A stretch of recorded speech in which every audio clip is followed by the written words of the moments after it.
கர்த்தருடைய பரிசுத்த நாமத்துக்கு மகிமையுண்டதாக. சிலுவை நிழல் ஊழியத்தின் மூலமாக இந்த கிருபை நேரத்தில் உங்களை யாவரையும் நான் காண்பதிலே மிகுந்த மனமகிழ்ச்சி அடைகிறேன். அடியனுக்காகவும் குடும்பங்களுக்காகவும் ஊழியங்களுக்காகவும் ஒரு தனிப்பட்ட விதத்திலே நீங்கள் யாவரும் ஜெபித்துக் கொள்ளும்படி உங்கள் அன்போடு கூட நான் வேண்டிக் கொள்கிறேன். திக்கெட்ட ஏழிலே ஜனங்கள் மத்தியிலே இந்த ஊழியம் நடைபெறுவதனாலே உங்களுடைய ஜெபத்தில் எங்களை நினைவுறும்படி உங்கள் அன்போடு கூட நான் வேண்டிக் கொள்கிறேன். இப்பொழுது ஒரு சில தலைகளை தாழ்த்தி நாம் ஜெபிக்கலாம். பரிசுத்த நல்ல தகப்பனே, மனுஷன் முகத்தை பார்க்கிறான், இதயத்தை பார்க்கிற தேவனாக இருக்கிறப்பா, இப்பொழுது உங்களுடைய வார்த்தையை தியானிக்கலை அடியனை மறைத்து நேர் பேசுங்க. இயேசு கிறிஸ்துவின் ஜெபிக்கிறோம் நல்ல பிதாவே, ஆமேன். 1 யோவான் 4ஆம் அதிகாரம், இந்த நாட்களும் கூட ஒரு வசனத்தை நான் தியானமாக இருக்கிறோம். 4ஆம் வசனம், 1 யோவான் 4ஆம் அதிகாரம் 4ஆம் வசனம். பிள்ளைகளே, நீங்கள் தேவனால் உண்டாயிருந்து அவர்களை ஜெயித்தீர்கள், ஏனெனில் உலகத்தில் இருக்கிறவனிலும் உங்களில் இருக்கிறவர் பெரியவர். பிரியமானவர்களே, இந்த நாட்களும் கூட உலகத்தில் இருக்கிறவனையிலும் உங்களில் இருக்கிறவர் யாரு? பெரியவர். நாம் அந்த வார்த்தையை நாம் சற்று தியானமான இருக்கிறோம். உலகத்தில் இருக்கிற எல்லாரை காட்டிலும் நம்மோடு இருக்கிற ஆண்டவர் எப்பொழுதும் பெரியவராக இருக்கிறார். சாலமோனை காட்டிலும் பெரியவர், யோனாவை காட்டிலும் பெரியவர், ஆபிரகாமை காட்டிலும் பெரியவர். அவர் சகலத்தையும் படைத்த தேவன், அவர் நம்மோடு கூட இருக்கிறார். உலகத்தில் இருக்கிறவனிலும் நம்மோடு இருக்கிற ஆண்டவர் எப்படிப்பட்டவராக இருக்கிறாராம்? பெரியவராக இருக்கிறாராம். பிரியமான இந்த நாட்களும் கூட அநேக காரியங்களை குறித்து கலங்கி கொண்டிருக்கலாம், பயந்து கொண்டிருக்கலாம். ஐயோ, எனக்கு விரதமாக 1000-10000 பேர் சுற்றி நிற்கிறாங்களே, நான் ஒரு தனியாளாக இருக்கிறேனே, எனக்காக யுத்தம் பண்ண யாரும் இல்லை, எனக்காக வழக்காட யாரும் இல்லை, நான் ஒரு சிறு புழுவை போல் ஒரு பூச்சியை போல் இருக்கிறேனே அப்படின்னு சொல்லிட்டு சில வேளைகளில் நம்ம தனிமையாக உணரலாம். ஆனால் உலகத்தில் இருக்கணும் உங்களில் இருக்கிறவர் எப்படிப்பட்டவராம்? பெரியவராம். உங்கள் பக்கத்தில் 1000 பேரும் வலதுபுறத்தில் 16 விழுந்தாலும் அது உங்களை நினைச்சாது அணுகாது. உன் கண்களால் மாத்திரம் விழுவதை நீ காண்பா என்ற வார்த்தையின்படியே அவர்கள் எல்லாத்தையும் மேற்கொள்ளத்தக்கதான அதிகாரத்தையும் வல்லமையும் சத்துவத்தையும் கர்த்தர் நமக்குலாம் வைத்திருக்கிறார். எனவே உலகத்தில் இந்த மாதிரிலாம் இருக்குதா, எல்லாரும் இப்படி இருக்கிறாங்களே, எல்லாருக்கும் 1000-10000 பேர் இருக்கிறாங்க, நமக்கு உதவி செய்ய யாரும் இல்லையே, நமக்காக வழக்காட யாருமே இல்லையே அப்படின்னு சொல்லி நம்ம சோர்ந்து போக வேண்டாம். உலகத்தில் இருக்கிற எல்லாரை காட்டிலும் நம்மோடு இருக்கிற ஆண்டவர் பெரியவராக இருக்கிறார். ஒரு விஷயம் பார்த்தீங்கன்னா, ஒரு ஊரில் ஒரு ஏழை விசுவாசி இருந்தாங்கன்னா, ஒரு அம்மா இருந்தாங்க. அதே ஊரில் பார்த்தீங்கன்னா ஒரு மந்திரவாதியாக இருந்தாராம் பக்கத்தில். இந்த அம்மா காலையில் எழுந்த உடனே எப்பவும் அடிக்கடி நினைச்சுவாங்களாம், பாட்டு படித்து நல்லா ஆண்டவர் நினைச்சுவாங்களாம், ஆராதிச்சுக்கிட்டே இருப்பாங்களாம். இது அந்த மந்திரவாதி பக்கத்தில் வீட்டில் இருக்கிறாரு.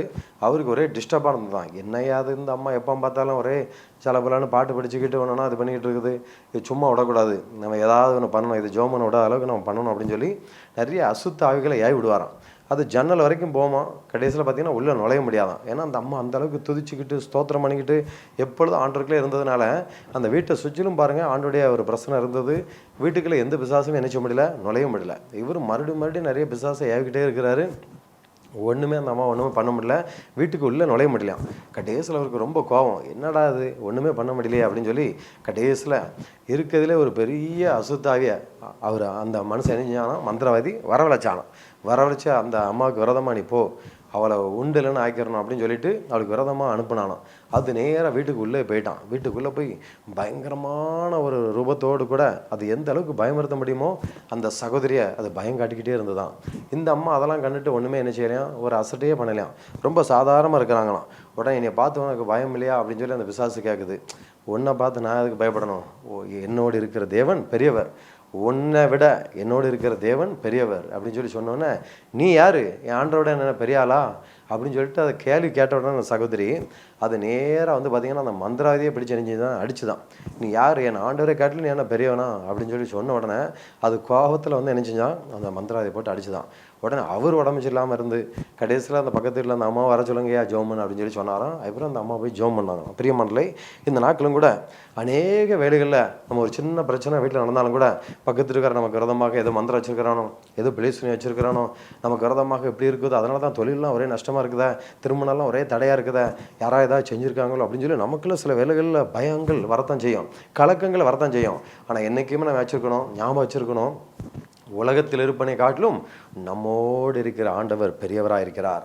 அவர் பயங்கரமான பராக்கிரமசாலியாக இருக்கிறார்.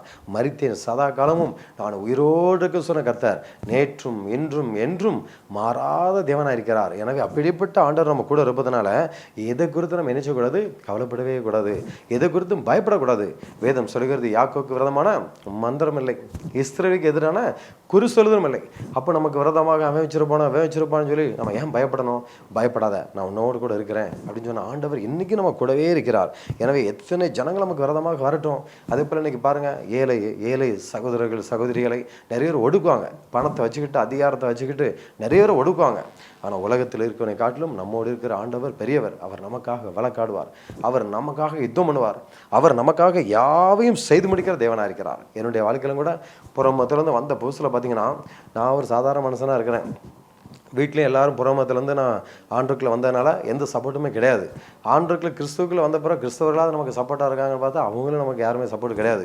அந்த நாட்களில் பாருங்கள், செய்யாத தவறுக்காக பெரிய பெரிய மனிதர்களோடு கூட போராடி கடைசியில் பார்த்திங்கன்னா அரசியல் பணம் எல்லாத்தையும் வச்சு என்னை ஜெயிலுக்குள்ளே தள்ளக்கூடிய அளவுக்கு பயங்கரமாக எனக்கு விரதமாக போராடினாங்க. பாருங்கள், கிறிஸ்துவுக்குள்ளே வான்னு சொல்கிறாங்களே, ஆனால் வந்த பிறகு நரகத்துக்கும் மேலே நினைச்சாங்க, மோசமான மனுஷனை நினைச்சிருந்தாங்க, மாற்றிருந்தாங்கிற மாதிரி நிறைய மனிதர்களால் என்ன செஞ்சாங்கன்னா வாழ்க்கையில் பாதிக்கப்பட்டேன். அப்போ தான் அடிக்கடி நினச்சேன், என்ன ஆண்டவரே, இந்த உலகத்தில் இருக்கிற அவன் பெரிய ஆளா, இன்னும் அவ்வளோ அரசியல் பணம் இருக்குதுங்கிறான், எவ்வளோ பெரிய எஸ்பி எனக்கு தெரியுங்கிறான், டிஎஸ்பி தெரியுங்கிறான், ஒன்றுமே தெரியாது, என்னைய போய் நினைச்சிட்டாங்க, உலகத்துக்கு போட்டாங்க. எனக்கு பணம் செலவழிக்க கூட அந்த இடத்துல காசு கிடையாது. நான் ஒரு வக்கீலை கூப்பிட்டு போய் எனக்காக பேச போனால் அவர் அந்த சைடு பணத்தை வாங்கிட்டு அப்படி மாறிதார்.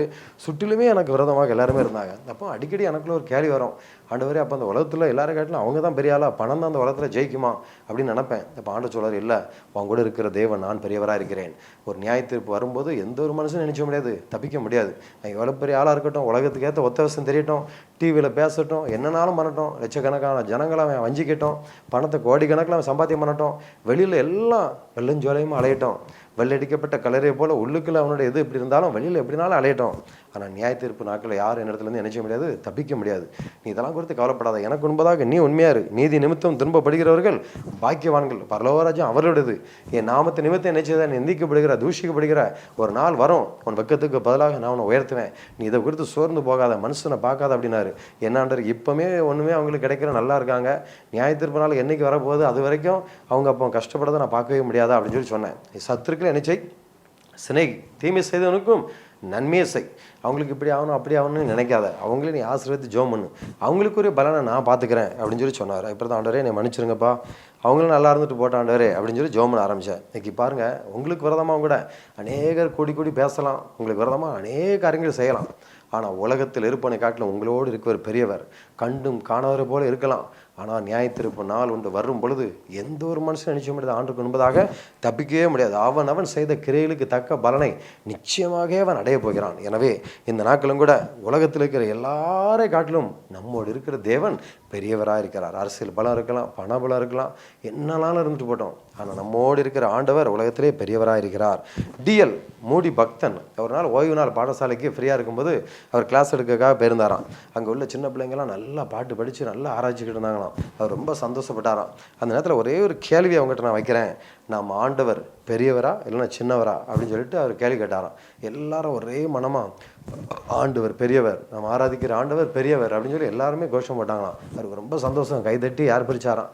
ஆனால் ஒரே ஒரு பாப்பா மட்டும் அதில் மௌனமாக இருந்தாலாம்.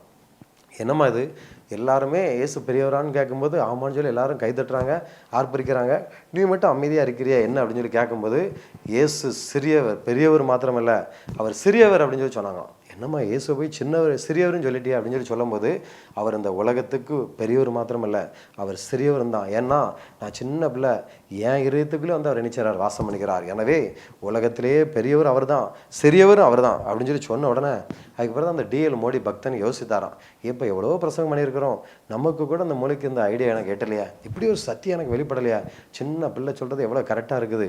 அவர் பெரியவர் மாத்திரமல்ல, உலகத்தில் உள்ள எல்லாரை காட்டிலும் பெரியவர் மாத்திரமல்ல அவர் சிறியவராய் நம்மோடு கூட தம்மை தாழ்த்தி அடிமையின் ரூபம் எடுத்து அந்த உலகத்துக்கு வந்து நம்மோடு அவர் வாசம் பண்ணுகிற தேவனாக இருக்கிறார். பிரியமண்டலே, இந்த நாட்களும் கூட எனக்காக இந்த உலகத்தில் பரிந்து பேச யாரும் இல்லையா, என்னை ஏமாத்துறாங்களே, என்னை வஞ்சிக்கிறாங்களே, எனக்கு விரதமாக கூட்டம் கூட்டுறாங்களே, என் வேலைக்கு விரதமாக, என் சொத்துக்கு விரதமாக, என் பிள்ளைகளுக்கு விரதமாக அநேக காரியங்கள் செஞ்சுக்கிட்டு இருக்கிறாங்களே, எனக்காக யாரும் இல்லைன்னு சொல்லி நீங்கள் கலங்க வேண்டாம்.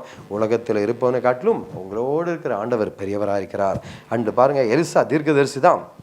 அந்த ஊர்லே பெரிய பெரிய சண்டைகள் எதுவும் வருது அப்படின்னா, எதிர்நாட்டு ஜனங்களால் வருது அப்படின்னா உடனே ஆண்டவர் அவருக்கு வெளிப்படுத்திடுவார். உடனே அந்த நாட்டில் அந்த பிரச்சனைகள் வராத அளவுக்கு இவங்க பாதுகாப்பாக இருப்பாங்க. இது என்னடா இது, நம்ம இங்கே அந்தரங்கத்தில் பேசுறது கூட அங்கே எப்படி அவங்களுக்கு தெரியுது அப்படின்னு சொல்லி பார்க்கும்போது, எலிசான்னு ஒரு தீர்க்கதரிசி இருக்கிறான். அவன் அந்தரங்கத்தில் நடக்கிறது கூட ஆண்டவனுக்கு நினைச்சுவார், வெளிப்படுத்துவார்னோடனே முதல்ல அப்போ நம்ம ராஜாவை கொல்லக்கூடாது, எலிசாவை தான் நினைச்சோம் நம்ம கொல்லணும் அப்படின்னு சொல்லி அவனுக்கு விரதமாக நிறைய பேர் கிளம்பி வராங்க. அப்போ எலிசாவுடைய வேலைக்காரர் வராரு, இங்கே பாருங்க நிறைய பேர் வந்துட்டாங்க அப்படின்னு சொல்லிட்டு அவர் பயந்து போய் நிற்கிறாரு. அப்போ எலிசா சொல்கிறாரு, பயப்படாத. 2 ராஜாக்கள் 6ஆம் அதிகாரம் 17ஆம் வசனம் எப்படியாவது சொல்கிறது, எலிசா தன்னுடைய வேலைக்காரனை பார்த்து, பயப்படாதே, அவர்களோடு இருக்கிறவர்களை பார்க்கலும் நம்மோடு இருக்கிறவர்கள் அதிகம் என்று சொல்லி அந்த வேலைக்காரனை திடப்படுத்துறாரு. அதுக்கு பிறகு அவன் பயந்து போய் இருக்கிறத பார்த்த உடனே, ஆண்டவரே அவனுடைய கண்களை திறந்தரலும் அப்படின்னு சொல்லி அவர் ஜபிக்கிறாரு. அப்போ தான் கண்ணை திறந்த உடனே, ஆவிக்குரிய கண்களை திறந்த உடனே பார்த்தா சுற்றிலும் அநேக தேவ தூதர்கள் நினைச்சாங்க, அக்னிமயமான குதிரை ரதங்கள் எல்லாருமே அவங்களை சுற்றிலும், அந்த எலிசா தீர்க்கதரிசிய வேலைக்காரனை சுற்றிலும் இருப்பதே அவங்க பார்க்குறாங்க. இன்னைக்கு நம்மளை சுற்றிலும் யாருமே இல்லை, நம்மளை பாதுகாப்புக்கு யாரும் இல்லை நினைக்கலாம். நீங்கள் போகும் இடமெல்லாம் உங்களை காக்க முடியும், உங்களுக்காக தம்முடைய தூதரில் அவர் கட்டளையிடுகிறார். பாதம் கல்லில் இடராதபடிக்கு அவங்க நினைச்சாங்க, அவங்களை கரங்களை ஏந்தி கொண்டு போகிறார்கள். எங்கு சென்றாலும் பிள்ளைகளை குடும்பத்தை பாதுகாக்கிறது யார் அப்படின்னா ஆண்டவராகிய இயேசு ஒருவரே. எவ்வளோ பிரச்சனைகள் பாடுகள் மத்தியிலும் நமக்காக யுத்தம் பண்ணுகிறவர் யார் தான், வழக்காடுகிறவர் யார் தான், ஆண்டவர் ஒருவரே. பிரியமல்ல, இந்த நாட்களும் கூட உலகத்தில் இருக்கிற எல்லாரை காட்டிலும் நம் ஆண்டவர் பெரியவராக இருக்கிறார். சங்கீதம் 104:1 இப்படியாக சொல்கிறது, என் தேவனாய கர்த்தாவே, நீர் மிகவும் பெரியவராயிருக்கிறீர், மகிமையும் மகத்துவத்தையும் அணிந்து கொண்டிருக்கிறீர் அப்படின்னு சொல்லி பார்க்குறோம். மகிமை மகத்துவம் எல்லாமே ஏட்ட தான் இருக்குது, நம்ம ஆண்டவர்கிட்ட மட்டும்தானா. சங்கீதம் 147:5 இப்படியாக சொல்கிறது, நம்முடைய ஆண்டவர் பெரியவரும் மகாபலமுள்ளவருமாக இருக்கிறார், அவருடைய அறிவு அளவில்லாதது. அப்படிப்பட்ட ஆண்டவர் நம்மோடு கூட இருக்கிறாராம். பாருங்க, பெரியவர், அவர் மகாபலமுள்ள தேவன், அவர் நம்ம கூடவே இருக்கிறார். எனவே இந்த நாட்களும் கூட, ஐயோ பக்கத்தில் இருக்கார செய்வனை வச்சுட்டானோ, அவனுக்கு நிறைய ஆட்கள் இருக்கிறாங்களே, எனக்காக யாரும் இல்லையா, ஏதோ பண்ணிட்டாங்களோ வச்சுட்டாங்களோ அப்படின்னு சொல்லி எதை குறித்தும் பயப்பட வேண்டாம். அவர்களோடு இருக்கிற காட்டில் நம்மோடு இருக்கிறவர்கள் அதிகமாக இருக்கிறார்கள்.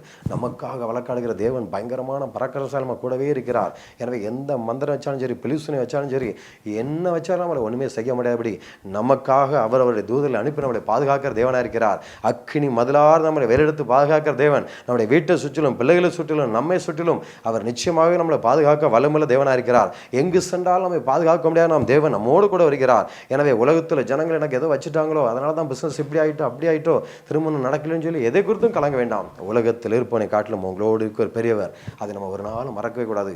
நம்முடைய பிரச்சனைகளை காட்டிலும் நம்மோடு இருக்கிற தேவன் பெரியவராக இருக்கிறார். இந்த உலகத்தில் எல்லாரை காட்டிலும் நம்மோடு இருக்கிற தேவன் பெரியவராக இருக்கிறார். அந்த ஆண்டவர் இன்றைக்கும் உங்களுடைய எல்லா காரியங்களும் அவர் அற்புதங்களை செய்ய போகிறார். நாம் ஒரு ஜெபிக்கலாம். பரிசுத்த நல்ல தகப்பனே, இந்த அருமையான நாளும் கூட உலகத்தில் இருப்பனை காட்டிலும் எங்களோடு இருக்கிற நீர் பெரியவராக இருக்கிறார், மகத்துவமானவராக இருக்கிறார், வல்லமுள்ள தேவனாக இருக்கிறப்பா.